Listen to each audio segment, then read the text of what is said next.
विशाल, अपना काम करो, अनावश्यक मुसीबत मत लो। मुसीबत से मुझे फर्क नहीं पड़ता, मुझे देखना है। ये क्या है? खजाने के पीछे और खजाना? ये खजाना नहीं है, ये शक्ति है।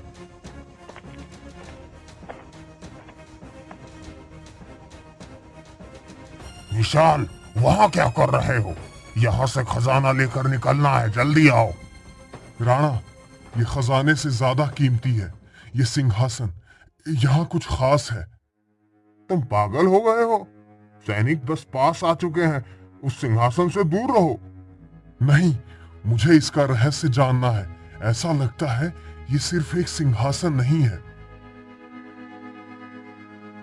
ये क्या हो रहा है? ये जगह अभिशप्त लगती है। विशाल, उस ग्रंथ को मत छूना, पता नहीं क्या मुसीबत आएगी। ये कोई सामान्य ग्रंथ नहीं है, इसमें सच्चाई छिपी है। जो इस सिंहासन को छुएगा उसे अपने जीवन का सबसे कठिन सत्य स्वीकार करना होगा।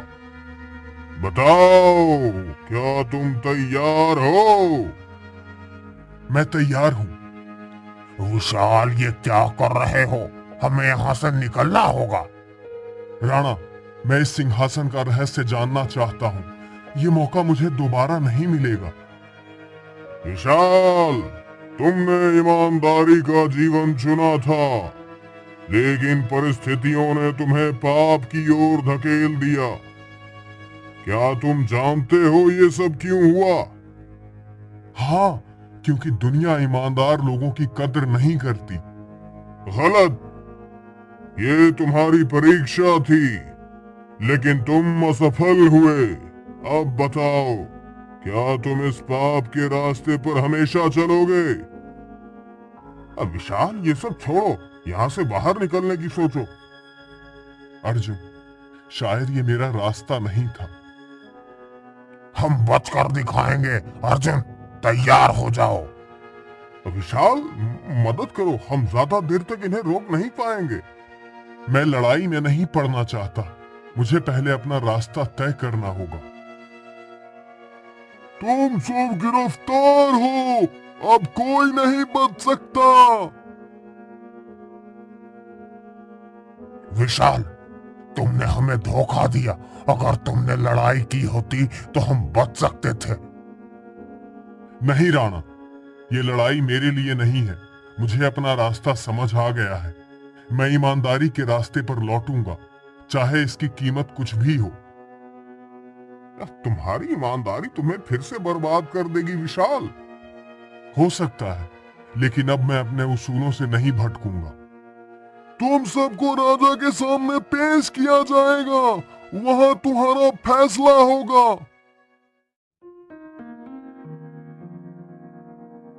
महाराज, ये तीनों डाकू महल का खजाना लूटने आए थे। हमने इन्हें तहखाने से पकड़ा है। ये तो राज्य का सबसे बड़ा अपराध है। इन तीनों को अपने अपराध की सफाई का मौका दिया जाए। महाराज, हम सिर्फ अपनी भूख मिटाने के लिए ये काम कर रहे थे। हमें मजबूर किया गया था। मजबूरी पाप का बहाना नहीं हो सकती। अर्जुन, तुम्हारा क्या कहना है? हमने जो किया अपनी इच्छा से किया, लेकिन महाराज, हमारे पीछे और भी लोग हैं जो हमें ऐसा करने पर मजबूर करते हैं। और तुम विशाल, तुम्हारे चेहरे पर अपराधियों की तरह भय नहीं दिखता। तुम्हारा क्या कहना है? महाराज, मैं कभी अपराधी नहीं था, लेकिन परिस्थितियों ने मुझे इस रास्ते पर ला दिया। मैं मानता हूं कि मैंने पाप किया है और मैं अपनी सजा भुगतने को तैयार हूं।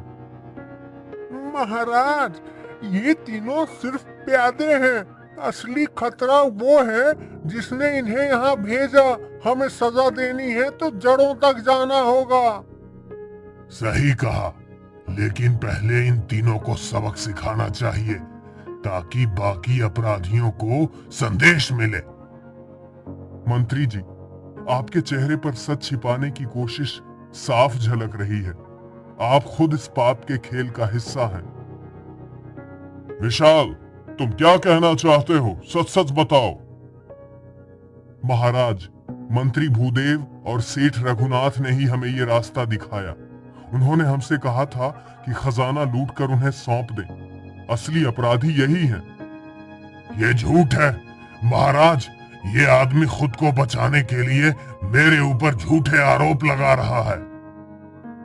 सही कहा। इन चोरों की बात पर भरोसा करना राज्य के लिए घातक होगा।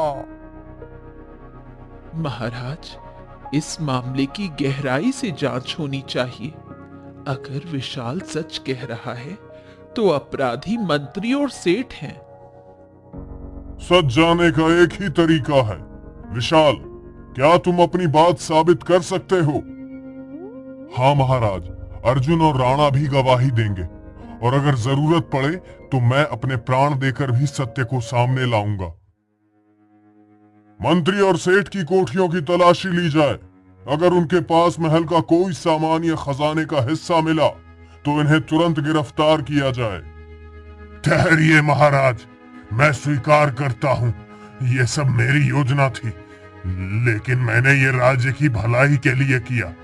राजा कमजोर हो गया है, राज्य को नए नेतृत्व की जरूरत है। भूदेव, तुमने राज्य और मेरे विश्वास के साथ विश्वासघात किया है। तुम्हें इसकी भारी सजा मिलेगी। विशाल, तुमने सच्चाई के लिए आवाज उठाई, लेकिन तुमने भी पाप किया है। तुम्हें अपनी सजा मिलेगी। महाराज, मैं हर सजा के लिए तैयार हूं, लेकिन मैं अब ईमानदारी के रास्ते से कभी नहीं भटकूंगा। तुम्हारे जैसे लोगों की हमें राज्य में जरूरत है, लेकिन पहले तुम्हें अपने किए का प्रायश्चित करना होगा। महाराज, हमने पाप किया है, लेकिन विशाल ने हमें सच्चाई का रास्ता दिखाया। अगर मौका मिले तो हम भी सुधार करना चाहते हैं। तुम सबको सुधार का मौका मिलेगा, लेकिन याद रखना, ईमानदारी का रास्ता ही सच्चा रास्ता है। विशाल ने मंत्री और सेठ की साजिश का पर्दाफाश किया है, लेकिन उसके अपराध को नजरअंदाज नहीं किया जा सकता। ये फैसला मुश्किल है। मंत्री जी, सच्चाई ये है कि विशाल ने ईमानदारी से खुद को बदला है। उसे एक और मौका दिया जाना चाहिए। विशाल को जेल से लाओ, हम उसे प्रजा के सामने पेश करेंगे। प्रजा जाने, ये तीनों अपराधी हैं, लेकिन विशाल ने सच्चाई का साथ देकर राज्य को बड़ी साजिश से बचाया है। आज तुम सब तय करोगे, क्या इन्हें माफ किया जाए?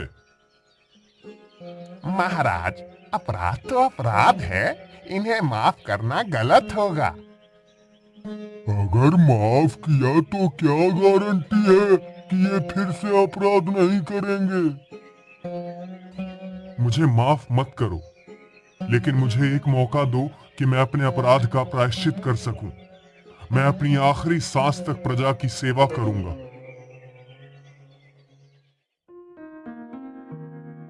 महाराज, प्रजा की सहमति से इन्हें मौका दिया जा सकता है, लेकिन इन्हें एक मुश्किल परीक्षा से गुजरना होगा। भूदेव, तुम्हारी बात में कोई चाल है। खुलकर कहो, क्या चाहते हो? रानी जी, मैं चाहता हूं कि विशाल और उसके साथी दुर्गम जंगल के डाकुओं को खत्म करके लौटें। अगर ये सफल हुए तो इन्हें माफ कर दिया जाएगा। ये उचित है। विशाल, अर्जुन, राणा, तुम्हें ये चुनौती स्वीकार है? हाँ महाराज, ये मेरी परीक्षा है, मैं इसे स्वीकार करता हूँ। विशाल, ये मंत्री की चाल है।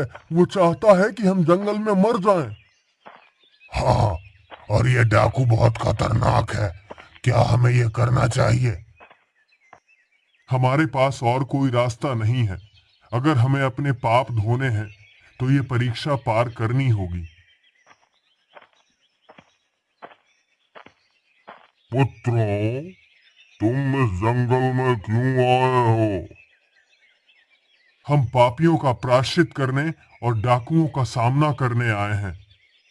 याद रखना, साहस के साथ ईमानदारी सबसे बड़ा हथियार है, लेकिन लालच और क्रोध से बचो। यही तुम्हारी सबसे बड़ी परीक्षा होगी।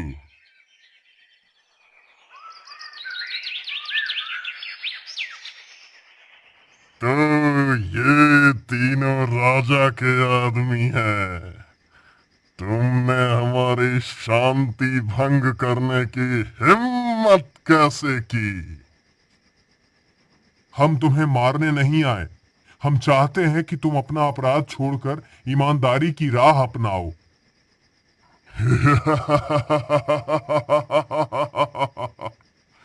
ईमानदारी की बात करने वाले खुद अपराधी हैं। तुम हमें क्या सिखाओगे? हम जानते हैं हम गलत थे, लेकिन अब हम बदल चुके हैं। तुम भी बदल सकते हो। अगर तुम्हें मारना है तो मुझे मार दो, लेकिन सोचो, क्या तुम्हारे परिवार तुम्हारे अपराध का परिणाम भुगतने के लिए तैयार हैं? हमने ये अपराध गरीबी और अन्याय के कारण शुरू किया। क्या राजा हमारी मदद करेगा? अगर तुम वादा करो कि अपराध छोड़ दोगे तो मैं राजा से तुम्हारे लिए मदद मांगूंगा। हम राजा के सामने आत्मसमर्पण करेंगे, लेकिन हमें विश्वास है कि तुम अपना वादा निभाओगे। मैं अपनी जान देकर भी तुम्हारी मदद करूंगा, ये मेरा वचन है। विशाल, लगता है हमारी परीक्षा खत्म हो रही है।